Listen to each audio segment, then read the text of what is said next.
Hey guys, it is Wednesday, February 4th, and I'm going to review some comic books if you don't mind. So, jumping right into The Unbeatable Squirrel Girl number 2.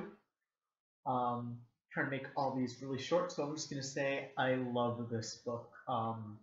It's just so kind of undeniably happy and optimistic, and Doreen, Squirrel Girl main character, is just so I guess plucky is like the best way to say she's plucky. Nothing really brings her down. She sees everything as an opportunity to like make friends or make someone happy or improve herself or her life or another person's life. Um, and it's I guess like it's this just contagious optimism. It's a happy book that makes you happy when you read it. There's not really conflict, nothing really bad happens. I mean, there's a threat, but it's not a threatening threat. It's just something, that she will have to deal with, and knowing her, she will deal with it in a way that is both fun and kind of funny. Um, so yeah, there's just like nothing to not like in this book. It's just adorable and fun, and I just love all of Doreen's Squirrel Girl's facial expressions. Like every panel, her face is just like brilliant, and it's just just everything about this book makes you smile, and that's, in my opinion, is the sign of a great book. So if you're in the mood to be happy, if you like Happy by the Unbeatable Squirrel Girl, probably the single happiest comic book on the market right now. Next up, big shift in tone. We finally get the continuation of Matt Fraction's Hawkeye, number 21, second to last issue, and it's very apparent that this book is about to end very bittersweet, of course, as I've enjoyed all 21 issues of this book, plus annuals and extras and all that.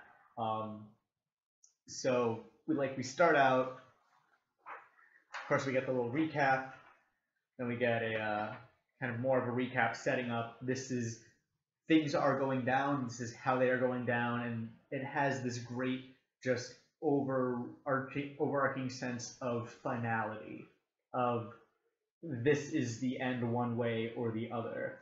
And a big part of what sets that tone is third page. Yeah, third page. We finally get kind of Clint's cemented character development. We finally hear him say the thing that proves that over these past 21 issues, he has finally grown and understood this is what was wrong with me, and this is how I plan to change that. Which is just reading these two panels, basically, 1, 2, really kind of sets the tone and makes you think, whoa, Clint's character arc is complete. He has grown. He has reached the next level in his kind of character development.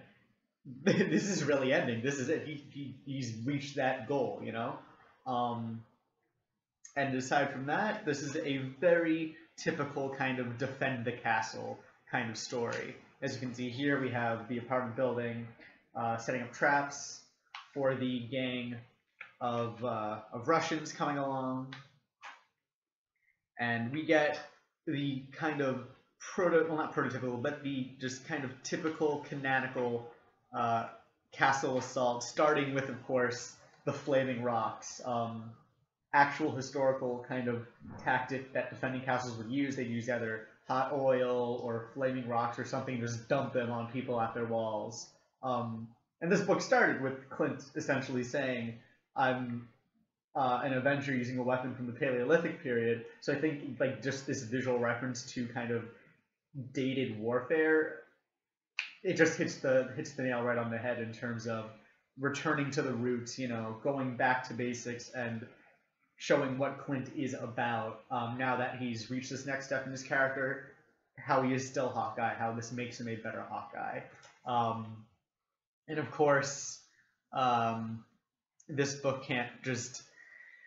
We have one more issue left, so of course this book throws one last really big gut punch pretty much before leaving that final kind of glimmer of hope before the very last issue of this volume, and I really can't say anything bad about this book. I just really enjoyed it, and it feels like a finale and feels like a really good finale that wraps everything up with a nice little bow. And I cannot wait, and at the same time do not want the final issue to come out because I don't want it to end because I have loved this so much. So, and if you haven't already started reading Hawkeye, again, every issue is brilliant. So pick it up. It's all in trade at this point, or almost all of it's in trade at this point. So yeah, just one of the best runs I've ever read. Next up, we go to Future's End, which has a great opening panel. Again, well, not quite opening. I actually like the opening too, now that I think about it. Really shortcut. Of course, last issue, we have Clark finally deciding to be Superman again, so we have him zooming, gathering the costume, zooming back out. Just really quick, establishes, okay, this is where we are. And then we have, I just really like, again, really short, but I think it works in this case because it's still telling like a complete thought.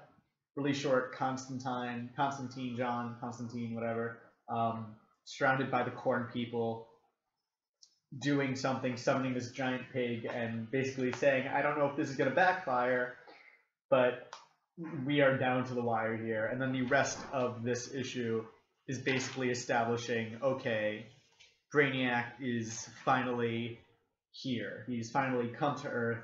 This is where the crisis begins, essentially. So just like really kind of quick beginning with Superman getting his costume on, and then Constantine doing whatever he's doing. Then we just have Brainiac attacks, and he attacks basically the entire, Manhattan, the entire island of Manhattan, just sending these kind of comets down, as you can see right here. Just sending these things down all over Manhattan, building a power grid kind of surrounding the whole island for some reason. We're not sure exactly what yet. I think this panel is just kind of weird because you see Batman in the daytime. I mean, I know we have seen him in the daytime before, but I just think the green and Batman and the blue sky just doesn't quite fit. But yeah, it's just everybody freaking out now that Brainiac is finally here and seeing just how fast he can cause such large-scale destruction. It's a disaster movie. It's like basically the first act of a disaster movie, or maybe the more the climax, I guess, of the disaster movie. This is shit's going down, and we end, of course, with Superman finally back in action to save the day. It's a pretty quick read, like just a very thin book, goes by really fast, but it does what it's supposed to do really effectively. So I can't fault it for being short because it is just, okay, this is beginning. Shit is going down, Superman's back in action, Brainiac's attacking, just the setup, and then it's going to explode in the next issue, hopefully, and I really hope it pays off. Next up, we get, flipping the page on the notes, we got Superman, issue 38, finale to, we got this nice kind of spread cover. I don't really like the cover, actually, in retrospect, but it's a wraparound, so we got that. We finally get the finale to the Men of Tomorrow arc, sorry. And this is basically a half of this book is Superman versus Ulysses. Begins with Ulysses knocking the crap out of Superman. Kind of goes that way for the first half of the book. Just Ulysses punching Superman around, really digging into him. You also have some people. We see some of the people who were going to the fourth dimension, returning to Earth, all confused, wondering what happened. We were supposed to go to this perfect world, and now we're back on Earth. Superman basically saying it's not enough. You're never going to travel to this perfect world because it exploded. But you really got to make do with what you have here, and that's how you make things better, is by taking the lumps you have and making the best of it. And helping each other out and all that kind of general Superman stuff. Then, of course, the big kind of thing that happens in this issue, the big kind of selling point, is we have Superman's new power, which honestly I don't really like as an idea. Basically, Superman nukes himself and just destroys everything, and I think Batman explains the power later on. So yeah, we got two kind of huge pages of just Superman exploding, knocking out Ulysses.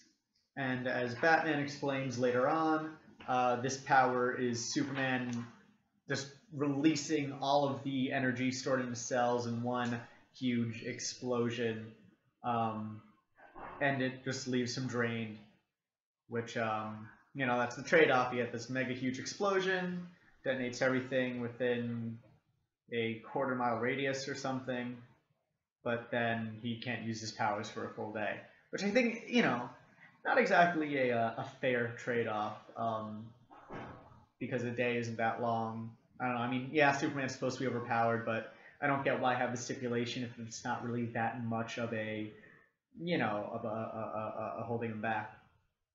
And I just think that the kind of narrative device of Batman basically explaining all of this to the reader, it just felt lazy, like lazy storytelling. I mean, I get that Batman's supposed to know everything, but I don't know. I felt like it could have been explained. I think it's kind of apparent what happens. I don't think it really had to be explained. Maybe the part where Superman can't use his powers for 24 hours, but I think that's something that Clark should have realized and not have had Bruce tell him. I don't know, it just feels like Batman explains it all. And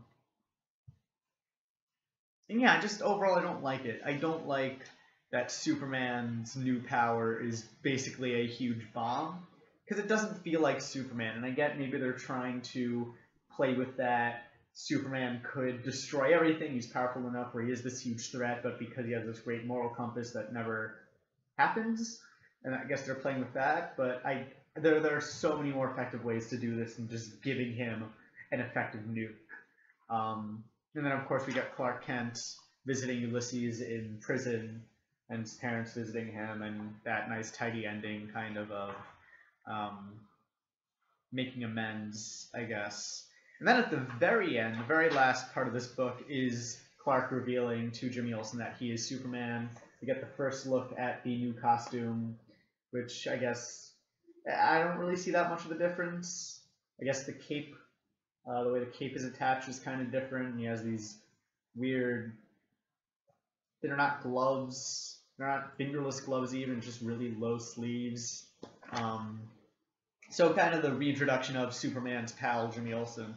But overall, I found this to be really disappointing. I just didn't like it. And it's not just because it was half a fight scene. I can enjoy a really good fight scene. I think a better example of this sort of thing is The Death of Superman, actually, where the final book is just splash page after splash page of Superman and Doomsday trading punches. But you feel the weight of every punch that way, and I think you feel it even more than just 2 pages of Superman detonating himself. Yes, it's kind of flashy, but it doesn't have any weight, I felt. And yeah, I just don't like the idea of Superman being a nuke. I think it's kind of just a lazy book overall. I thought there are plenty of other ways Superman could have defeated Ulysses without introducing a new power. Maybe if you are going to introduce a new power, introduce something a little more interesting. And then don't just have Batman explain it all, because it's boring to read, and it just strikes me as very lazy. So did not really like the ending to this. I like the setup a lot. You could have done so many more things, I think, with just where we left off the last book, with Superman basically causing a Krypton exploding level event and then having to deal with the repercussions. But I don't feel like he has to at all. I feel like we're just kind of dropped that for the sake of let's have this big explosion in this issue, and I don't think it paid off very well. I want to contrast this with the next comic, Action Comics number 39, which I think does a much better job of kind of just getting Superman overall. So we continue basically the story. Superman is trapped in Smallville, where this kind of horror movie monster, this kind of devil meets the Thing meets Children of the Corn. It's kind of this amalgamation of um, meets Cthulhu, I guess. Kind of amalgamation of just monsters and the horror is attacking Smallville psychically. This is the final issue of this arc, so where Superman finally finds a way to beat it. I like kind of what we begin with here. We have Superman and Steel flying into the Phantom Zone to get to the heart of this creature. And while in the Phantom Zone, Steel has to lend his power to Superman, so he's the Man of Steel now. Just a nice visual pun. But we find out that the monster behind this attack is the Ultrahumanite, who I'm used to being a very smart monkey, so I guess in the New 52 now he's an Eldritch Abomination psychic. I mean, he's still psychic, which is important, I guess, but he's not a monkey anymore. And I guess the DC universe is already full of really smart monkeys, so maybe probably for the best to turn him into something else. And I don't get, is he the Phantom Zone? He says something about falling into the Phantom Zone, but it's not really made clear. At the same time, I don't think it really has to be, because the important part is what he's doing and why he's doing it, and we're given a motive here. We're kind of given his whole, through this arc, why he does everything and what he does and all that. So they established all the important bits, I think. And then we have a small flashback just to the creation of this universe's Ultrahumanite. I just really like the art styles on this page. Just thought I'd point that out. And what I like about this book, what I don't like in this one, is that Superman, he doesn't discover new power, but he uses his powers in a new way. Basically, he learns that the Ultrahumanite feeds on fear, it feeds on emotion, and the Ultrahumanite reveals to Superman that aside from all these superpowers, one of his enhanced abilities is his emotion. He feels stronger than everybody else, and his feelings are stronger, his emotions are heightened. And so to beat this monster, he lets it feed on his emotions. He basically uses his super empathy, his super compassion, his ability to feel at this heightened level to basically feed this creature. And through that, we see Superman's greatest fears, that he will outlive everybody else, that everything, no matter what he does, no matter how hard he tries, everyone will eventually die and he will be alone. And you get this just kind of great, I think, character part about Superman, that despite all these fears, despite his self-doubt, and it's kind of nihilistic at this point for Superman, despite all this, he still has this super compassion to point him in the right direction and let him do the right thing and let him make these sacrifices and do all these things, which is really important. And really at the heart of the Superman character. And that's how he defeats this threat, which cannot be punched, cannot be laser beamed. All of his other powers are ineffective against this thing because it's a psychic threat, so he fights it using his emotions. And I think that's really important, really key to the Superman character, that he always does the best, he always finds a way to help. So yeah, I just really enjoyed this book. I really enjoyed the conclusion of this arc. If I thought, even though I think maybe this arc could have been shortened by a couple books. Just really, really good ending, I thought. Next up, we have Grayson, issue 7. This one gonna have a lot shorter than Superman stuff, so getting back on track. So again, finale of this kind of arc, which is Dick Grayson and the rest of Squirrel chasing after these super body parts. They've all converged at this peace conference in Tel Aviv, and now everyone is rushing on their way to get there to stop terrorists from using these magic super body parts to create war, essentially, to put it frankly. One of the first things we got, and that I kind of enjoyed reading, that as kind of deep as this book wants to get, it still doesn't it still finds a way to be humorous. Is we get the leader of Spiral going to Tel Aviv, where he's basically a dick to a halal cart salesman. He orders a halal cart lunch, and he doesn't pay. The chefs, and then he walks away, and because he's using his Spiral enhancements, they don't remember who he is. It's just like this little character thing, where he's probably can't afford to buy halal, to buy his food, and he just chooses not to. He's just a casual dick, which, little character things like that really, I think, build a lot. You then have Dick fight his way out from this space prison that I thought was really dumb last issue, but he escapes that relatively quickly. And again, like in this book, one of the superpowers that Dick has, despite being a normal human, is he is super empathetic. Again, he uses this empathy to beat up U2. The big terrorists turn out to be U2, essentially the band, Bono, but blonde in this one and a lot more muscular. So he beats them all up, and then essentially uses his empathy and his refusal to kill, his respect for human life, to overwrite the superpowered brain thing that wants to kill everyone, and convinces it that no, despite how terrible people can be, despite how much I want to kill some people, it's better if we don't, for all the same hokey reasons that you shouldn't kill people in real life. Who knew?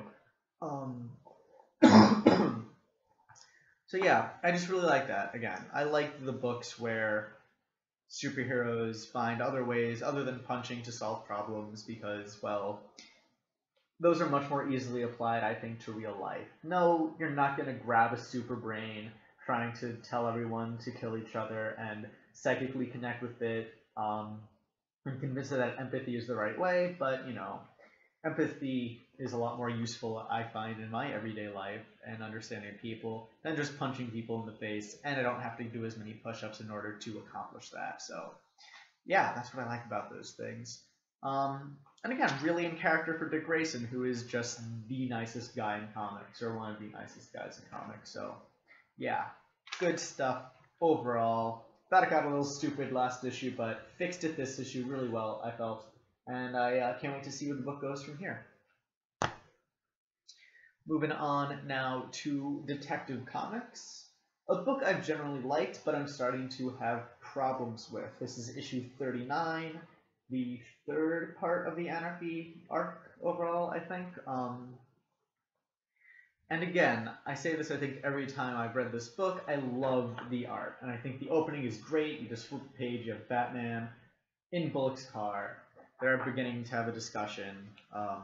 Batarang around the neck. Just a really good visual here. And I think that's kind of the problem of this book. That this is a book where the visual storytelling supersedes all other storytelling. This is a book, I think, where the script, where it feels like the script and the story is following the visuals rather than the visuals being used to tell a story. And that is much to the book's detriment. The story just kind of feels janky, kind of hard to follow overall. Not hard to follow because it's a detective story, but hard to follow because it's not being told. And again, yes, in comic books are visual medium. Stories should be shown rather than told, but you still, unless you're going to have a completely kind of silent book, if you're going to have words, the words should help inform what is going on, should inform the plot, should inform the characters and all that. And you don't get that. You get a book where, again, beautiful to look at. I love every panel in this book, but it doesn't feel like a cohesive story. I'm not quite sure why all these characters are doing whatever they are doing. I mean, yes, you kind of know, okay, they are going to this place, might be looking for this person, but in terms of solving the actual mystery, in terms of driving the plot forward, things just seem to happen, and it's not entirely made clear why. And you know anarchy is bad, Batman and Bullock are trying to stop him. Somehow Mad Hatter's involved, but they don't link all of those nodes in a way that is cohesive and makes sense and is fun to read. And going forward, that is something that this book should improve on, because it's nailing the art. Like, it's nailing the art, it's nailing the visual storytelling, but it's not telling a story.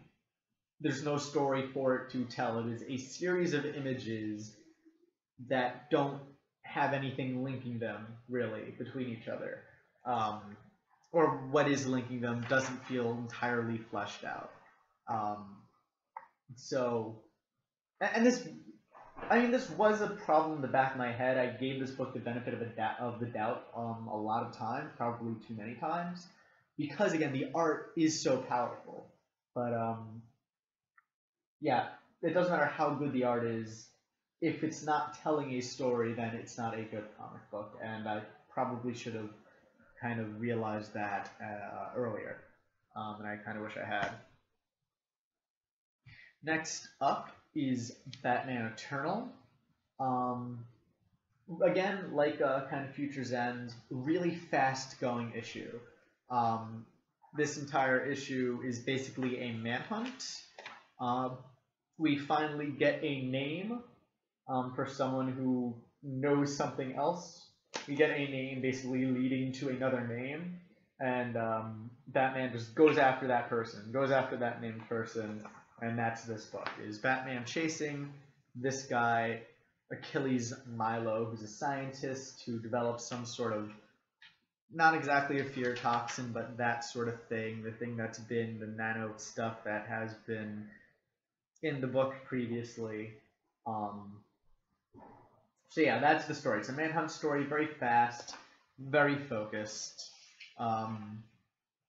Batman follows the guy into an airport. The guy unleashes his thing, basically unleashes the fear toxin.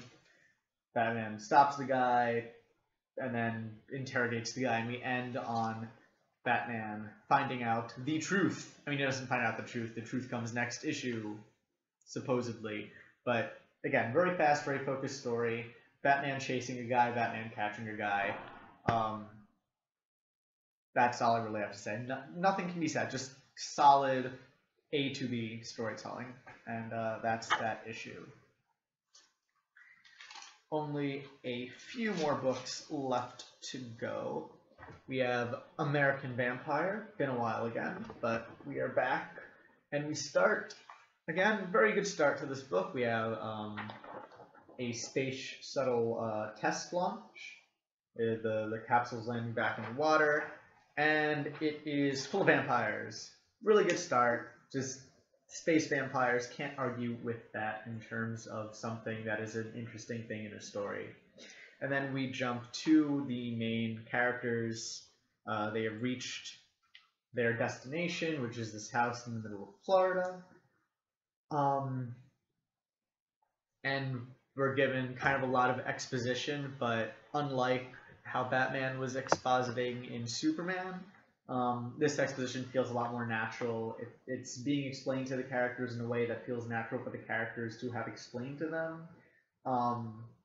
It's good exposition is what I'm trying to say. And it's also, it feels shorter. You have a lot more setup to it. You're given a lot more reason that these characters would have to, would need this to be explained. And there's a lot more talking back. It's more of a dialogue than just Batman saying A, B, C, D, blah, blah, blah. These characters are actually having a discussion, so it feels kind of natural that you are learning this information as they do. So, yeah, we find out a bit of the history of the Grey Trader. We find out more of the history of just kind of vampires and monster lineage, which is a big part of this book.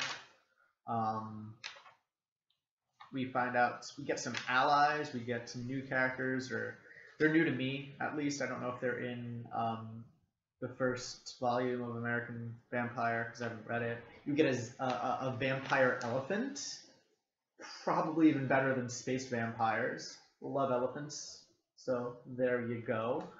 Um, and yeah, we just get a lot of myth building, world building, not character development, character introductions. Um, just yeah, lots of fun exposition, lots of setting up what's going to happen next, and in a really naturalistic way. Again, lots of words, lots of exposition, but done very well. Yeah, and that's pretty much all I got to say in this book. Um, Actually, we do find out one more thing, that the minions of the Grey Traders um, are kind of the inspiration for the Wicked Witch thing, which means that they melt under salt water, and kind of like the movie Signs, I still find it ridiculous that any creature that is weak to salt water would choose to live on a planet that is 70% salt water by surface area. But hey, that's just a niggling little issue. I'm sure Scott Snyder will find a way for it to make sense, because he's really good at making things make sense. That at first kind of seemed ridiculous. He's good at this whole world building thing and making everything cohesive. It's part of why I really like his writing. Speaking of, the next book is Scott Snyder's Wytches, issue number 4. And really moving ahead in this book, I thought the first 2 issues lagged a bit. We went somewhere with 3, and we're continuing that very strong pace with issue 4. We start with the flashback, and then we jump into Charlie, the father, finding or looking for Sailor. Sailor disappeared a couple issues ago. The father was given a hint as to where she might be, or where he could find information that leads to her. And so this is him going to find out, to explore that hint, to maybe walk into a trap, maybe find Sailor, we don't know. At the same time, we're following Sailor as she regains consciousness and tries to find her own way out of this predicament wherever she is. And we get, kind of like an American Vampire, we get more backstory on the witches, how they work, what they are. Again, it's done via dialogue, not just one character talking to another, which again feels really good. These characters, aside from explaining stuff from each other, have this great tension, kind of this I don't quite trust you, but at the same time, you're the only other person I can talk to about this, so I don't have a choice. And we get, again, just backstory on these characters, that we have this flashback spliced in between Charlie finding out where Sailor is and Sailor climbing her way out of this hole, that links to both of these characters and how they've developed over the years. So, and again, and the flashback itself, even though not having to do with the witches, explores a different sort of fear. So in this case, we have the flashback of Charlie, who's just drunk, he's disappointed in Sailor, he's on the top of this Ferris wheel here, and he's telling Sailor to climb up to him on the Ferris wheel, that he's tired, he's just like sick of Sailor being afraid of everything, and she has to conquer her fear. And so we get from Charlie's point of view that he now feels regret about this, that he feels like he was needlessly abusive towards Sailor, and that's kind of driving why he's so intent on getting her back now, aside from just, father-daughter love. It's that he's trying to make up for how terrible he was to Sailor in the past. We also have Sailor, who's literally climbing out of a hole, who might be remembering this flashback as the first time that she faced her fear. Kind of ironically, because we're getting like this to, was this a good thing or was this a terrible thing? So yeah, lots of kind of these just, what's the word? Nebulous things going on. These people having the same as shared memory, but different perspectives on it, coming from their different points of view. Just, I think, really good storytelling, really good book. It's really picking up. I'm really enjoying it more and more every issue. And then, of course, you get a great back matter essay by Scott Snyder talking about his first experience with horror and kind of why he's fallen in love with the genre, which I enjoyed reading. So that's pretty cool too. And I think if you've been on the fence with Wytches, I'd pick up this issue and see how you react to it. But I really enjoyed it, and if I had to pick a single issue that has sold me on this book so far, it would be this one, more than any other. Just in terms of the way the characters are developed, the action that is happening, and how it all kind of fits together. And the last book to review in this video is Saga, number 25. Again, another wraparound cover. Really pretty. And I think this is back after a couple months of not being here too, which is fun. Fun to get a new book after a while, or a new old book, whatever. But this begins with more kind of flashback, more world building of kind of setting up the history of the war again. And I think it does a really good job of making parallels just to, the real world about how war happens and how war affects us, where when it begins, it's very close. The war feels, and in this case, it's like it's right next door, This is a threat that is threatening you, that is right next door, that can hurt you in any minute. And so you have this drive to fight, that even though this is a lottery system, everyone's invested in it. As hard as it is, this does feel necessary. And as the war goes on, it begins to feel further and further away. And people move on with their lives, and things become normal. And it's just a really good story unto itself, I think. Just this back matter, or front matter rather, this just idea, and I'm showing nudity again on YouTube. Sorry about that. But yeah, just this idea of how war affects people over time, and how as the war goes on, as it gets more distant, things do become normal, and you don't forget about the war, but it becomes an issue in the back of your head rather than the front of it. Just really, I feel, deep stuff. We then catch up in the present of the story, or, well, yeah, the present of the story being told, even though it's still a flashback from the main character over here.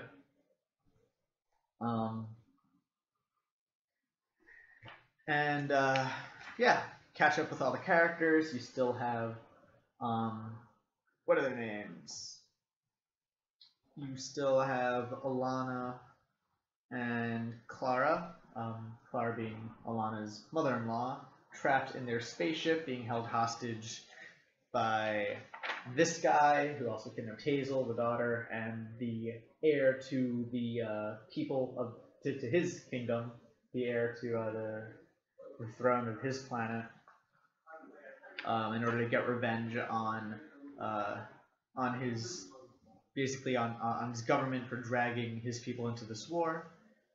He's turning out, actually, over the course of this book, he turns out to be a very interesting character, and we're kind of seeing him transition from an outright villain to more of an anti-villain, maybe even approaching anti-hero territory by the end of this book, so that's an interesting transformation we see him go through.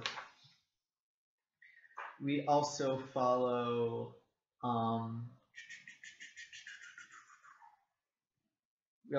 these guys. I'm terrible with names. Gwendolyn and the Brand, and basically the mercenaries, or the headhunters, as they try and find the Will again, who's gone missing. And to do so, they need these dragon seamen.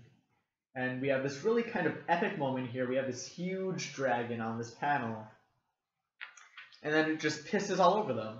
And I think it's great, and this is something that this book does really well, is balance this kind of epic scale and just kind of epicness with this gross out humor, with this just kind of really funny visual gag humor. And and one is not to the detriment of the other. The humor doesn't at all demean the epicness, and the epicness doesn't make the humor any less funny or make it land any less harder or softer, whatever the correct adjective is there. So yeah, just a really enjoyable little panel over there. And of course, Saga would not be Saga if there wasn't a single line that just bores. Sorry about that. My computer did that thing it's been doing where it suddenly makes everything shut down for a bit. As I was in the middle of saying, Saga would not be Saga if you did not have a single sentence that just hit you right in your heart and make you want to cry almost. Just punch in the gut that makes you put down the book for a second and go, ah, jeez. Another thing Saga does really well is just balancing the humor, the epicness, and then just the punch to the gut. Things are really sad or are going to get really sad. Yeah. Again, one of the best books being published. I think everybody at this point loves Saga. I don't think there's a single comic book reader who does not like Saga at this point. So, again, if you're not reading this by now, you really should be. And I did get one more book this week that I will review in a separate video, and that is Superman Earth 1, Volume 3. I will say that I've enjoyed the previous 2 volumes of Superman Earth 1 so far, so I am excited for this one.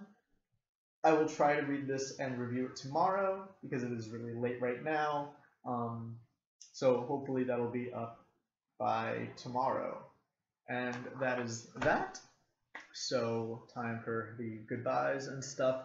Thank you for watching if you have watched this whole video, or even a portion of it. And you're not hearing thank you, but thank you anyway.